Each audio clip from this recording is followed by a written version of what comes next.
Asdiqa, salam alaikum, bonjour ou bonsoir les amis. J'espère que vous allez bien partout où vous vous trouvez. En tout cas, c'est ce que je vous souhaite et pour le meilleur de toutes les situations, bien sûr. Pour ma part, je suis content, ravi, heureux de vous retrouver une nouvelle fois et bienvenue sur votre chaîne Bled Magharibia.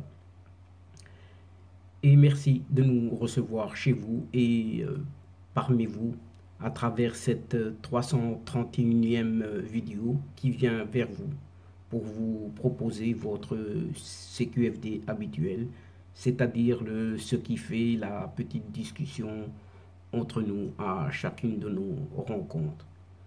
Comme vous le savez, désormais, à force de le répéter à chaque fois et avec un immense plaisir, le CQFD de votre Bled Magharibia ne se consacre qu'à cette actualité et comme toujours cette actualité nord-africaine pour venir vous la résumer très brièvement en quelques mots, si ce n'est en quelques petites phrases bien choisies et bien triées à partir de toutes les informations qui viennent justement de cette région. Et Dieu sait que cette actualité est assez riche en ce moment.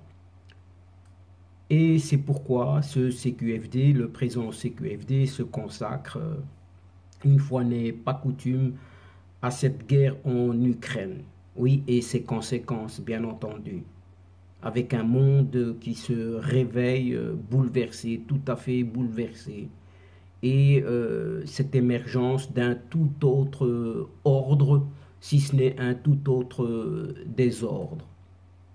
Eh bien, s'inspirant, donc cette séquence s'inspire d'une certaine chroniqueuse allemande dont on peut aisément penser, oui, aisément penser qu'en envahissant cette Ukraine au mépris de toutes les règles et de la raison même, ce Vladimir Poutine a donné corps à un certain fantasme qui effraie en ce moment, oui, qui effraie, puisque la menace d'un monde, d'un tout autre monde, on ne sait s'il sera en ordre ou tout à fait en désordre à l'avenir. Et Dieu sait seul ce qu'il en sera. Et rien qu'à la toute petite échelle du Maghreb, puisque c'est de cette région que cette séquence et cette chaîne se consacrent comme d'habitude.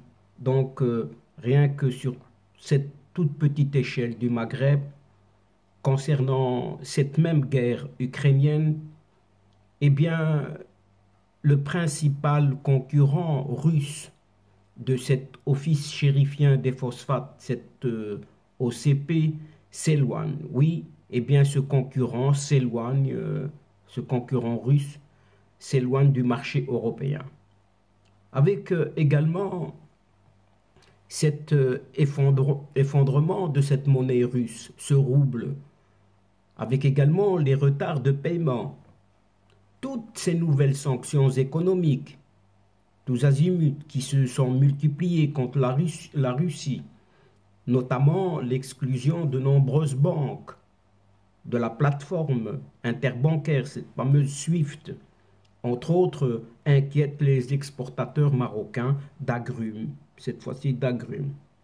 Par ailleurs, il n'y a pas que les exportateurs marocains d'agrumes, avec l'exclusion de banques russes, du système interbancaire, ce fameux SWIFT, tous les opérateurs, oui, tous les opérateurs concernés s'interrogent sur les moyens de continuer le commerce avec les partenaires russes. En plus du système de troc, donc de cet échange de marchandises direct, il est possible d'utiliser ce qui est appelé dans un jargon le SPFS ou le CIPS, c'est-à-dire tout simplement les SWIFT, donc interéchange russe et chinois. Oui, les SWIFT russes et chinois. Ainsi, chers amis, après la phase Covid, enfin, on dit après la phase Covid, qui est toujours en cours, c'est pas encore terminé, c'est un nouveau monde. Oui, c'est un nouveau monde qui se dessine et qui est en train d'émerger.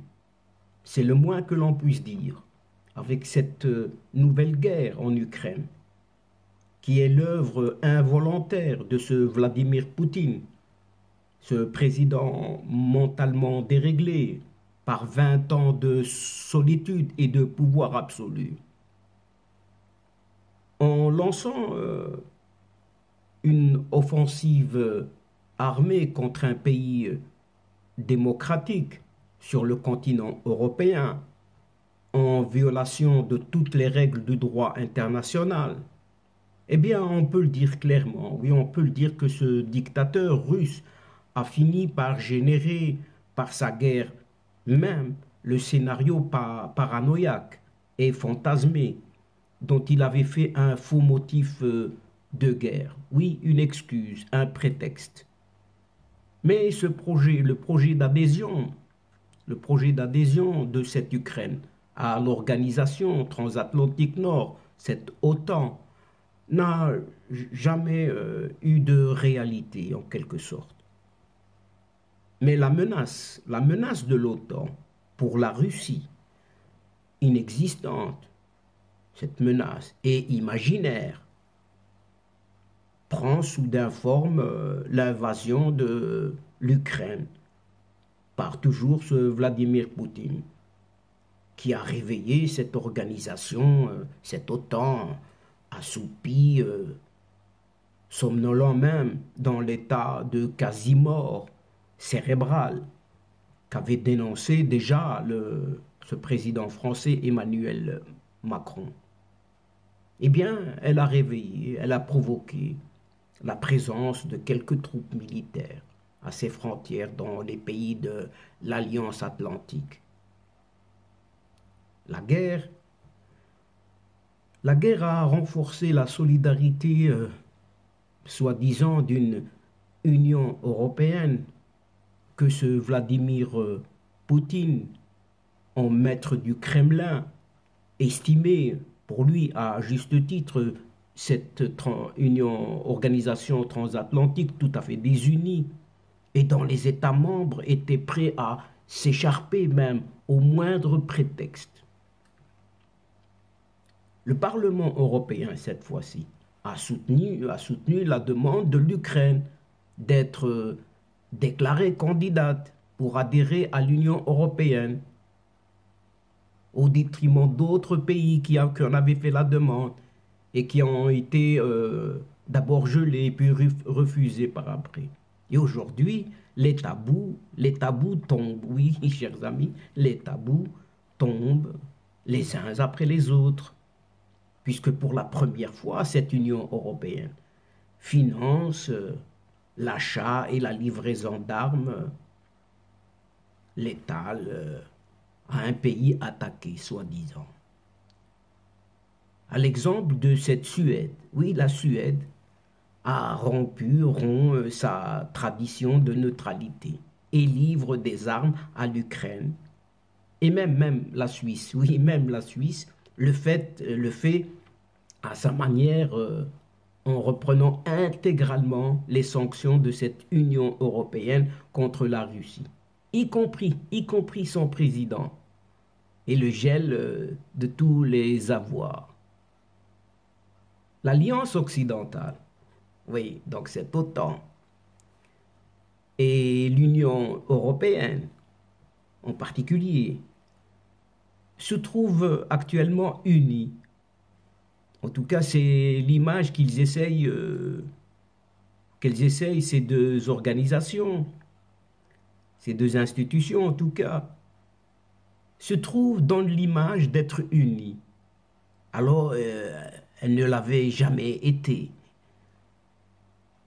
À ce fameux projet, oui, à ce fameux projet si laborieux d'une défense européenne, embourbée depuis des décennies entre velléités lyriques et réalisations minuscules, eh bien, Vladimir Poutine a fait faire un pas de géant. Oui, un pas de géant. Par exemple, cette rupture allemande, oui, on prend l'exemple de cette Allemagne, cette rupture allemande, emblème d'un tournant tout à fait historique. Mais c'est justement là que se manifeste la révolution la plus spectaculaire. Rappelons, chers amis, que cette Allemagne, qui a été entièrement reconstruite, oui, entièrement reconstruite en fonction du traumatisme du nazisme et de son hégémonie passée, a gardé une méfiance fondamentale envers tout ce qui ferait d'elle une puissance politique et militaire, lui préférant le pouvoir moins ostentatoire de son industrie et son statut de première puissance économique européenne. Au nom de ses propres intérêts, commerciaux bien évidemment, cette même Allemagne a maintenu une relation peu regardante avec cette Russie de ce tsar de Vladimir Poutine. Eh bien maintenant, c'est stop. Stop, un avertissement, avant de crier haro sur cette Allemagne et cette autre starine, cette Angela Merkel, comme sur le baudet de la fontaine, sport de prédilection, favori chez son voisin français. Rappelons, chers amis, que cette Allemagne n'est pas la seule en ce domaine et que nul autre pays n'est non plus en reste, puisque cette même France est aussi le deuxième investisseur direct en Russie. Et même, cette France, son premier employeur étranger, avec plus de 500 filiales implantées dans le pays, dont 35 entreprises du CAC 40, oui, du fameux CAC 40, et près de 160 000 salariés. Mais en décidant brutalement l'arrêt du nucléaire, après l'accident de Fukushima en 2011, tout en s'engageant pour une diminution programmée de l'usage du charbon, et alors que les énergies renouvelables sont loin d'avoir la capacité de compensation suffisante, eh bien, cette Angela Merkel a placé l'Allemagne dans une situation de dépendance énergétique vis-à-vis du gaz russe, dont elle dépend actuellement à 60%. Le soutien très fervent de cette ancienne chancelière au projet Nord Stream 2, pipeline destiné à doubler cette capacité de transport de gaz de la Russie à l'Allemagne, en contournant notamment cette Ukraine. Et plus généralement, son indulgence vis-à-vis de ce Vladimir Poutine restera comme sa faute, la faute historique de cette Angela Merkel. La rupture opérée, non seulement par cette Allemagne, mais aussi ses autres partenaires, en réaction à la guerre, est emblématique d'un tournant historique de toute cette Union européenne, oui, de toute l'Union européenne. Ainsi, l'ambition affichée par Emmanuel Macron cette fois-ci, d'une souveraineté soit stratégique européenne, se concrétise par l'urgence. Cette fois-ci, c'est par l'urgence. Cette même Angela Merkel avait brisé un premier tabou allemand à la faveur de cette pandémie, cette fameuse pandémie de Covid, celui de l'endettement et d'une dette mutualisée pour le plan de relance européen. Son ancien partenaire de coalition, devenu aujourd'hui chancelier, ce social-démocrate Olaf Scholz, vient d'en franchir un autre, puisqu'à la tribune du Bundestag au Parlement allemand, le 27 février dernier, Olaf Scholz s'est engagé à augmenter les dépenses militaires de 100 milliards d'euros sur le budget de cette année, à savoir 2022, à réorganiser les forces armées, en fait, à redéfinir purement et simplement entièrement la politique étrangère et de défense, soulignant ainsi cette même évidence. Et, chers amis, cela ne s'arrête pas là. Non, cela ne s'arrête pas là, puisque ici, et à titre de simple petit exemple seulement, les sanctions de cette Union européenne, eh bien, les sanctions de cette Union européenne empêchent les transporteurs maritimes russes d'accoster dans ces ports européens, eh bien, pour avantager et bénéficier surtout aux exportations de ce fameux office chérifien des phosphates marocains. Son concurrent russe, ce fameux Fosagro, est frappé de plein fouet par les mesures prises en représailles à l'invasion de l'Ukraine, décidée le 24 février dernier par Vladimir Poutine. Et face à ce contexte, le ministère russe de l'Industrie a recommandé ce vendredi dernier aux producteurs d'engrais russes de suspendre temporairement leurs exportations. En tout cas, c'est ce que rapporte cette AFP, cette agence France-Presse. Actuellement, une situation se réalise en raison du sabotage des livraisons par un certain nombre de sociétés de logistique étrangères. Les agriculteurs d'Europe et d'autres pays ne peuvent pas recevoir les volumes d'engrais contractuels, a indiqué toujours ce ministère dans un communiqué.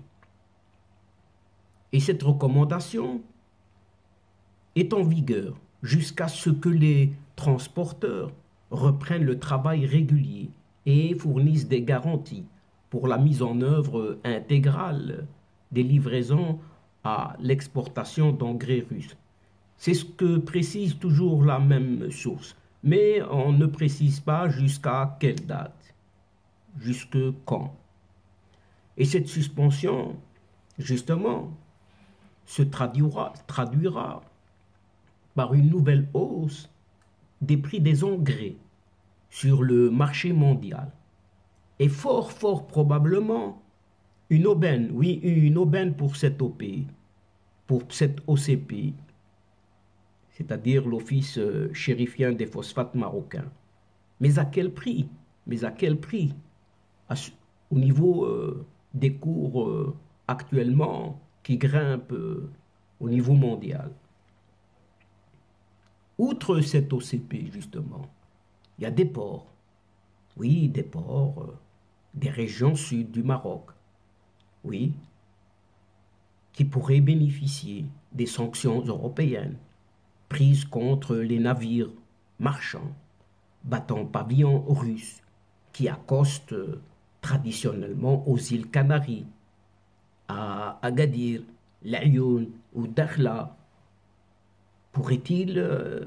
Ces trois ports marocains pourraient-ils accueillir tous ces navires russes pour les ravitailler?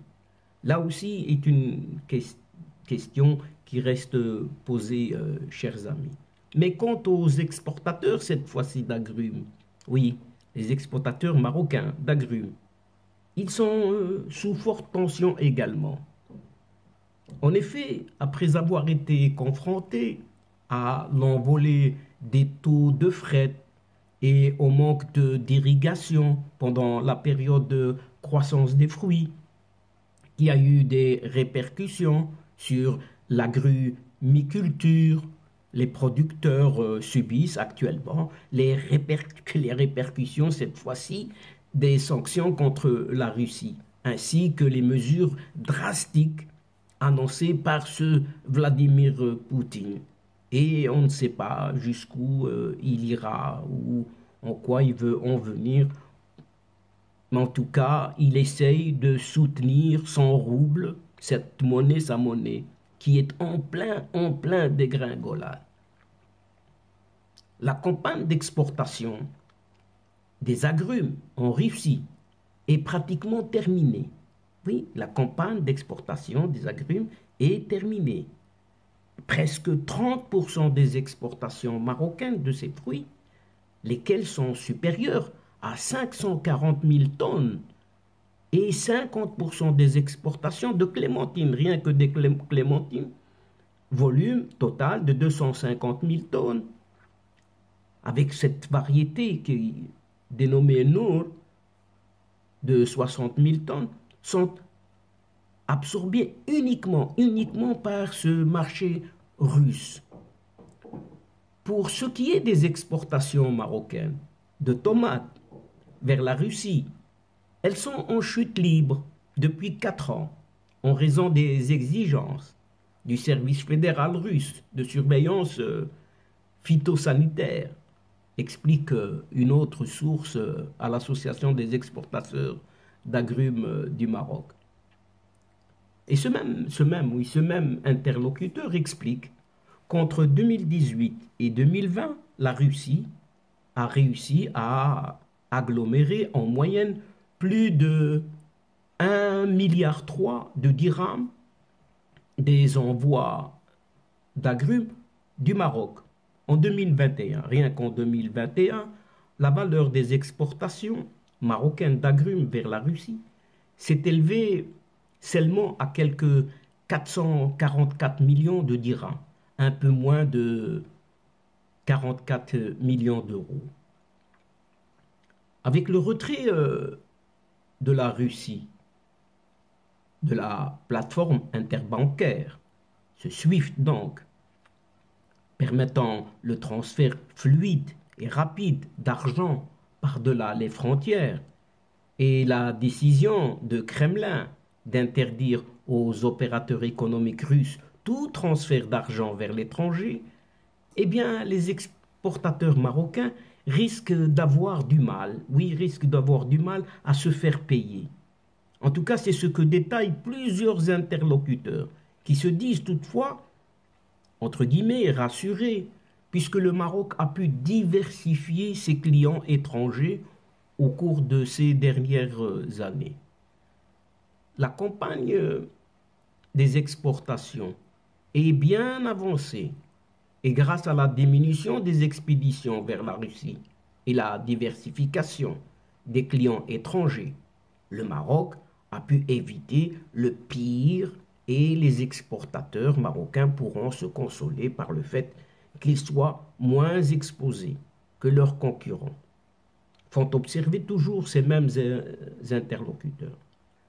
Les exportateurs marocains facturent, eux, en dollars. Et depuis le début de la crise, la valeur de la monnaie russe, ce fameux rouble, ne cesse de dégringoler, de déprécier face à la monnaie américaine. Eh bien, ceci risque davantage de compliquer les choses et de rallonger encore les délais de paiement. Mais,